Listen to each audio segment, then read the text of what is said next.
Chegamos finalmente na 8ª parte da franquia Sexta-feira 13.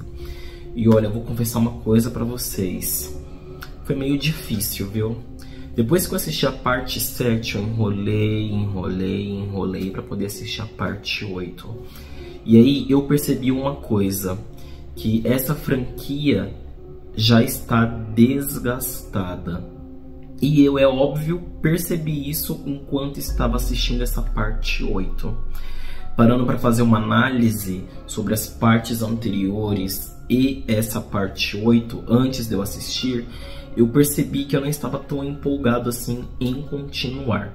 Não é à toa que esse vídeo aqui, ele sofreu um relativo atraso quando eu estava planejando para poder realmente, de fato, publicar aqui no meu calendário, nas minhas planilhas onde eu me organizo. Então, esse vídeo aqui sofreu um atraso porque, de fato, eu não tive interesse em querer assistir essa parte 8. Eu ia colocar para assistir, eu pensava, nossa, não, depois eu vejo. Só que depois eu parei e pensei, não, já tem 2 semanas. Eu preciso assistir. Bom, só para vocês terem ideia de como que eu fiquei, essa introdução que eu fiz aqui já dá uma noção do que vem por aí depois da vinheta. Então aguarde a vinheta que logo após eu darei a minha opinião sobre Sexta-feira 13, parte 8, lançado no ano de 1989.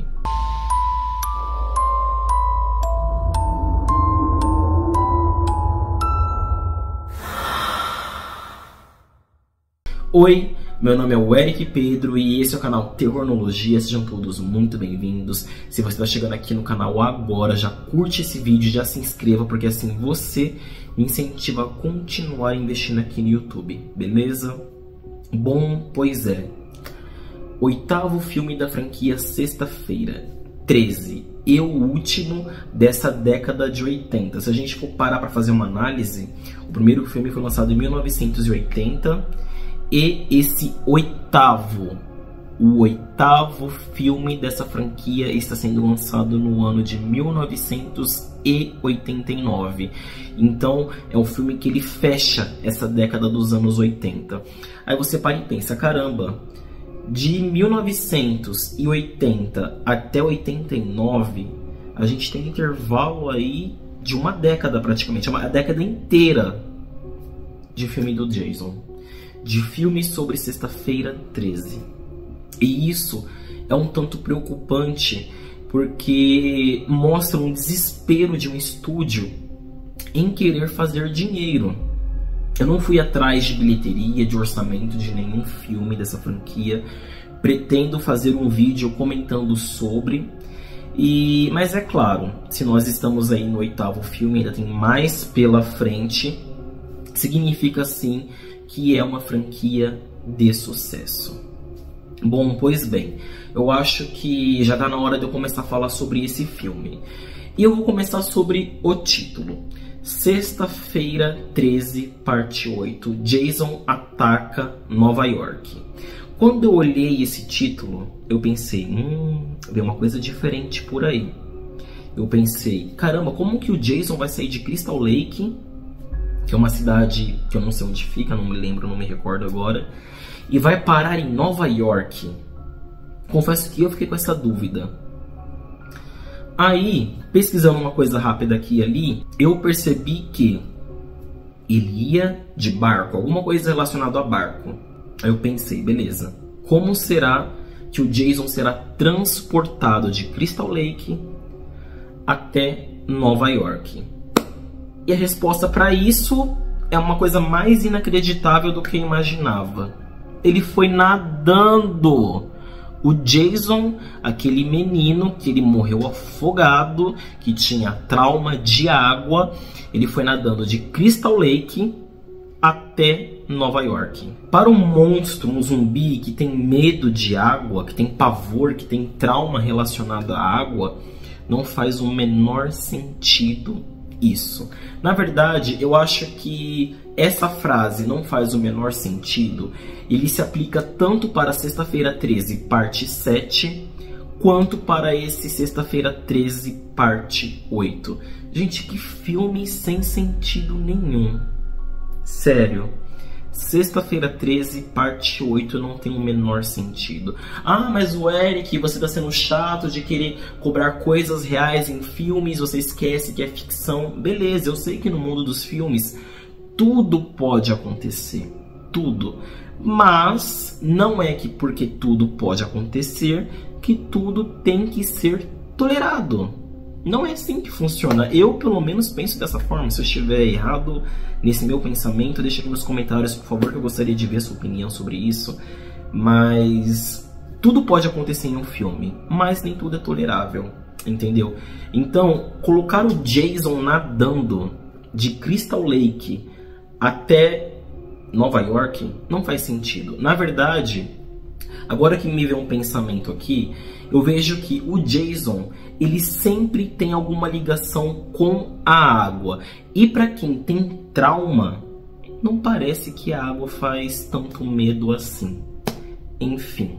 Uma outra coisa curiosa que eu estava comentando sobre o título, depois eu fui pro filme, é a capa desse filme. Tem uma faca ali que o Jason segura que me lembra muito o Chuck. Sim, o Chuck, o brinquedo assassino. Eu olhei aquilo e falei, caramba, olha só, o design da faca é a mesma coisa. Mas é só uma observação que eu fiz.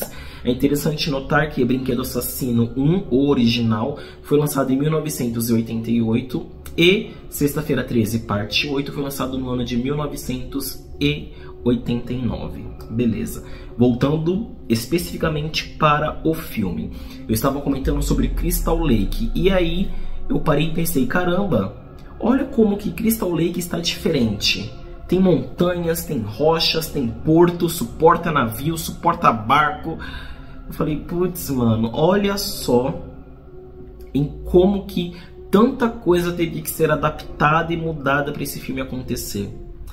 E assim, tô sendo bem sincero pra vocês, por mais que a franquia ela tente trazer novidades, tente trazer coisas novas para poder gerar atenção, para prender o público, essa ideia aqui eu fiquei dividido. Em uma parte é legal, porque os sobreviventes dentro de um navio, eles têm um espaço limitado. Beleza. Só que eu acho que isso poderia ter sido aplicado de uma forma diferente. O Jason, que nunca teve medo de nada nem de ninguém, a gente vê que ele fica meio que escondido, ele anda em silêncio, ele ataca as pessoas em silêncio. Aí me pergunto, ué, pra quê? Cadê aquele Jason que ia pra cima de todo mundo, que não tava nem aí pra nada? Ué, cadê? Por que esse silêncio em querer perseguir, em querer matar? Ele nunca foi disso, por que ele tá fazendo isso aqui? Beleza. Outra coisa que pra mim também não faz o menor sentido é, o Jason se teletransporta? Ué, como assim? Uma hora ele tá em uma posição, de repente ele tá em outro lugar, depois ele vai pro próximo lugar. Isso é uma coisa que não é somente um erro de edição. Porque um erro de edição ele pode acontecer de uma forma esporádica. Aqui é o tempo inteiro no filme, desde o seu início até o final. O Jason ele está em uma posição, depois ele vai para outra. Isso é do começo ao fim. E falando em fim, o que falar sobre o final desse filme? A gente tem ali, Sexta-feira 13, parte 8, Jason ataca Nova York. Mas o filme se passa praticamente inteiro dentro do barco. E aí, nos 25 minutos finais, mais ou menos isso, nós temos Jason em Nova York. E na verdade a gente vê muito mais beco sendo filmado do que a própria cidade. Mas enfim, eu acredito que tudo isso tem a ver também com uma questão orçamentária. Afinal de contas, gravar em Nova York, que é sim uma cidade turística, chamativa, é caro. Então isso daí eu até relevo, vamos dizer assim. Falando em Nova York novamente, naqueles 25 minutos finais, o Jason ele vai atrás dos sobreviventes do navio. E aí ele passa por diversas pessoas, em metrô, na rua. mas ele parece estar interessado somente nos sobreviventes do navio. Do barco, sei lá. Não sei qual que é o termo certo. Se você souber, deixa aqui nos comentários, por favor.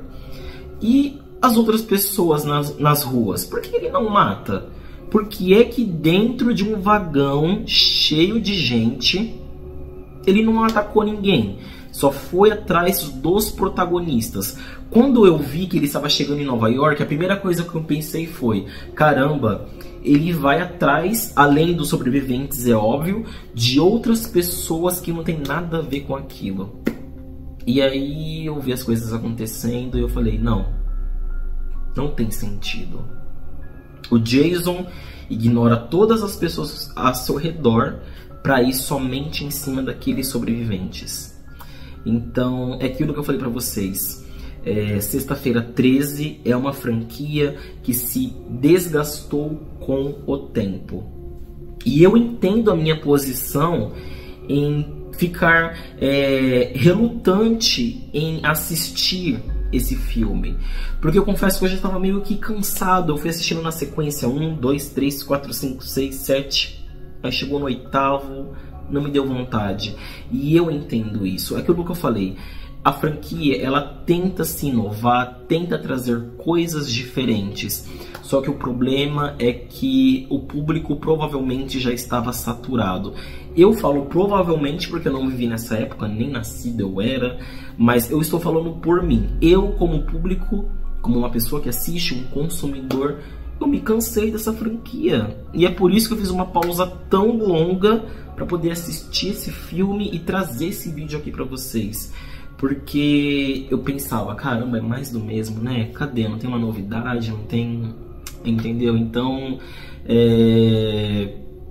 enfim, as novidades que a franquia está tentando trazer até aqui, elas são legais, sim, porém não são convincentes. Então, eu acredito que a franquia ela continuou visando somente a parte financeira, sem planejamento, sem estrutura boa, sem roteiros decentes. É muita coisa aleatória acontecendo nessa franquia e acho que é basicamente isso. Sexta-feira 13, parte 8 é um filme bom, só que ele peca em ser de uma franquia já saturada. Ele peca em querer trazer novidades que muitas vezes não ficam tão bem encaixadas. Eu não sei se você está conseguindo entender a mensagem que eu estou passando para vocês, mas eu desanimei dessa franquia. Preciso assistir os outros filmes? Sim, porque tem o meu canal aqui. Mas confesso para vocês que se não fosse esse canal, onde dou a minha opinião, eu já teria parado. E eu sei que sim, porque já me saturou. Meu nome é o Eric Pedro, esse é o canal Terronologia. Se você gostou desse vídeo, por favor, curta, se inscreva no canal, porque assim você me incentiva a continuar investindo aqui no YouTube. Muito obrigado, até a próxima. Tchau.